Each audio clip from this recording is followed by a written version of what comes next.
हैदराबाद से बीजेपी की टिकट पर चुनाव लड़ चुकी फायर ब्रांड नेता माधवीलता ने आपको बताया कि रजाकार कौन थे। लेकिन अब हम बात कर रहे हैं कांग्रेस प्रेसिडेंट की मां और बहन की हत्या की कहानी की। कैसे रजाकारों ने उनकी हत्या कर दी थी। दरअसल कांग्रेस अध्यक्ष मल्लिकार्जुन खड़गे का जन्म 21 जुलाई 1942 को कर्नाटक के बीदर जिले में वरबट्टी गांव में हुआ था। तब बीदर, कलबुर्गी और रायचूर डिस्ट्रिक्ट हैदराबाद का हिस्सा था और उस वक्त निजाम का शासन था। आजादी के बाद जब निजाम पर भारत में शामिल न होने का दबाव बढ़ा तो उसके रजाकारों ने हिंदुओं पर कहर बरपाना शुरू कर दिया। भारत में विलय से पहले रजाकारों ने नरसंहार करना शुरू किया। 8 मई 1948 को रजाकारों ने बीदर के गांव में 200 से ज्यादा लोगों की हत्या कर दी, जिसमें खड़गे का परिवार भी शामिल था। रजाकारों ने उनके घरों में आग लगा दी। खड़गे की मां और बहन को जला दिया गया। तब खड़गे की उम्र महज 6 वर्ष थी। किसी तरह उनके पिता ने खड़गे की जान बचाई और उन्हें लेकर गुलबर्गा शिफ्ट हो गए। ये बात खुद कांग्रेस प्रेसिडेंट ने भी कई जगहों पर बताई, लेकिन खड़गे ने रजाकारों का नाम नहीं लिया। मेरा दुर्दैव है क्योंकि मैं अपने मां को देख नहीं सका, मेरे बहन को देख नहीं सका, मेरे भाई को देख नहीं सका, मेरे चाचा को देख नहीं सका, क्योंकि मेरा घर उस वक्त जल गया जिस वक्त वहाँ हैदराबाद लिबरेशन में ये दंगे चल रहे थे। उस दंगे में मेरा पूरा घर चले और मैं एक ही घर में बचा। मैं और मेरे पिताजी वो दोनों बचे। मैं ये 1946 की बात कर रहा हूँ, क्योंकि वहाँ पर 46, 47, 48 में दंगे हुए।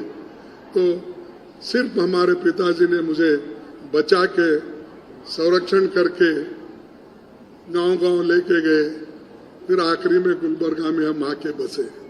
तो मुझे तो मैं देखा नहीं मेरी बहन कैसी थी, मेरी माँ कैसी थी, लेकिन आप लोग बड़े खुश नसीब हो। आपके पास माँ है, आपके पास बहन है, आपके पास भाई है, आपके पास पिता है, सभी लोग हैं। लेकिन हमने वो जो आशीर्वाद से दूर हो गए। कांग्रेस प्रेसिडेंट कह रहे हैं कि उनकी मां और बहन की हत्या कर दी गई, घर को जला दिया गया था। लेकिन मां बहन की हत्या किसने की, घर को किसने जलाया, ये नहीं बताया। हालांकि अब उनके बेटे प्रियांक खड़गे ने कबूल किया है कि रजाकारों ने उनकी दादी और बुआ की हत्या की थी। दरअसल आजादी के वक्त देश में 500 से अधिक रियासतें थी। ये मैप आपके सामने है, जिसमें से एक सबसे बड़ा रजवाड़ा हैदराबाद था, जहां निजाम का शासन था। देश की आजादी के बाद निजाम खुद को एक आजाद मुल्क बनाना चाहते थे। तब हैदराबाद के निजाम का शासन मौजूदा तेलंगाना, आंध्र प्रदेश, कर्नाटक और महाराष्ट्र के इलाकों तक फैला हुआ था। खास बात यह है कि जिन इलाकों पर हैदराबाद पर निजाम का शासन था, उसमें 80% से ज्यादा आबादी हिंदुओं की थी, जबकि सत्ता की बागडोर मुस्लिम निजाम और उनके लोगों के हाथ में थी।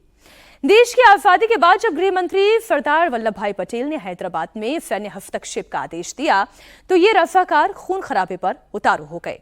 उन्होंने हिंदुओं का कत्लेआम करना शुरू किया। सैकड़ों हिंदुओं को मौत के घाट उतार दिया गया। महाराष्ट्र के मराठवाड़ा का एरिया हैदराबाद के निजाम के अंतर्गत ही आता था, इसलिए महाराष्ट्र चुनाव में डिप्टी सीएम देवेंद्र फडणवीस मराठवाड़ा में रजाकारों के अत्याचार का मुद्दा उठा रहे हैं और ओवैसी को घेर रहे हैं। ओवैसी का रजाकारों के साथ रिश्ता क्या है, ये आगे आपको बताऊंगी, लेकिन उससे पहले ये आपको बता देती हूं कि रजाकार कौन थे। दरअसल रजाकार हैदराबाद के निजाम की निजी सेना थी। निजाम के सैनिकों को रजाकार कहा जाता था। रजाकार हिंदुओं पर जुल्म करते थे। इसका जिक्र महाराष्ट्र के डिप्टी सीएम देवेंद्र फडणवीस ने भी किया। ओवैसी रजाकारों की विरासत को चलाने वाले, जिन रजाकारों ने हमारे ऊपर, हमारी जनता के ऊपर, हमारे मराठवाड़ा में अत्याचार किए, हमारी माताओं बहनों की असमत लूटी, उनका प्रतिनिधित्व करने वाले, रजाकारों का प्रतिनिधित्व करने वाले ये ओवैसी है। ये क्या हमें सिखाएंगे? कांग्रेस पार्टी को और मल्लिकार्जुन खड़गे को भगवा पसंद नहीं आता। ये भगवे के खिलाफ है, लेकिन ये भगवा हमारे हिंदुत्व का भगवा है, ये सनातन का भगवा है, ये भारत का भगवा है। इसको कोई रोक नहीं सकता।